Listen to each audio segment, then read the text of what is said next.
লাভ হবে না। যদি আল্লাহ সন্তুষ্টি চায় নাকি হবে, যারা পাবে তারা যেন দোয়া করে। আর 3 নম্বর কথা হচ্ছে এই কাজটা আমাদের চলমান থাকা উচিত। এখন কম্বল আছে, অন্য সময় কম্বল না থাকে, কিন্তু দুস্থ লোক তো আছে, খেতে পাই না, অসুস্থ আছে না?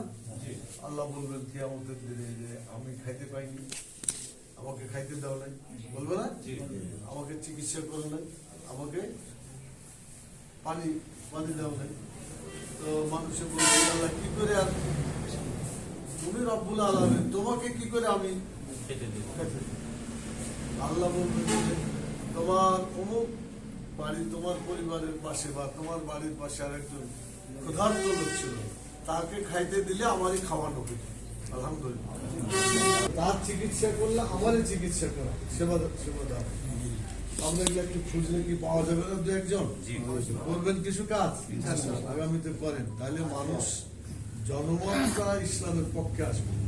ইসলাম এমন একটা জীবন বিধান যেখানে অসহায় লোকগুলা কোনোদিন বিপদে পড়ে থাকবে না, তাদেরকে অসহায়ত্ব থেকে রক্ষা করার জন্য ইসলাম এগিয়ে আসবে।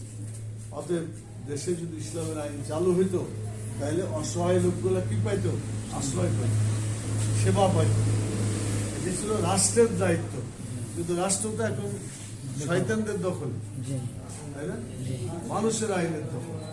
এইটাকে বাদ দিয়ে আল্লাহর আইন অনুযায়ী যদি রাষ্ট্র চলে তাহলে খুব সুন্দর ভাবে চলবে। ইনশাআল্লাহ করবেন, ইনশাআল্লাহ করছেন তো হবে, আলহামদুলিল্লাহ বলেন আলহামদুলিল্লাহ। আর করবো ইনশাআল্লাহ, ভবিষ্যতের জন্য করবো ইনশাআল্লাহ। এটাও আমাদের টার্গেট হচ্ছে আল্লাহর সন্তুষ্টি। আর 2 নম্বর হচ্ছে ইসলামী আইন চালু হলে মানুষ সুখে শান্তিতে বসবাস করতে পারবে। কথাগুলো বলতে পারবেন না মানুষকে? আপনারা নিজেরা কালেকশন করে নিজেরাই দিবেন। আমরা খালি উপরের দিকে হাত পাবো। হাদিসে আছে উপরের হাত আর নিচের হাত, কোনটা হাত ভালো? আপনি দিলে পরে যে দাতা তার হাতটা কোন দিকে থাকবে? আর যে গ্রহিতা নিচে। আল্লাহ রসুল কোনটাকে ভালো বললেন? তা আপনারা কি নিবেন না দিবেন?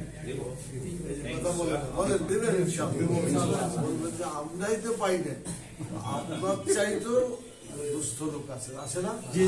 সেটাকেও আমাদের সহযোগিতা আল্লাহ তৌফিক দান। শুরু করেন।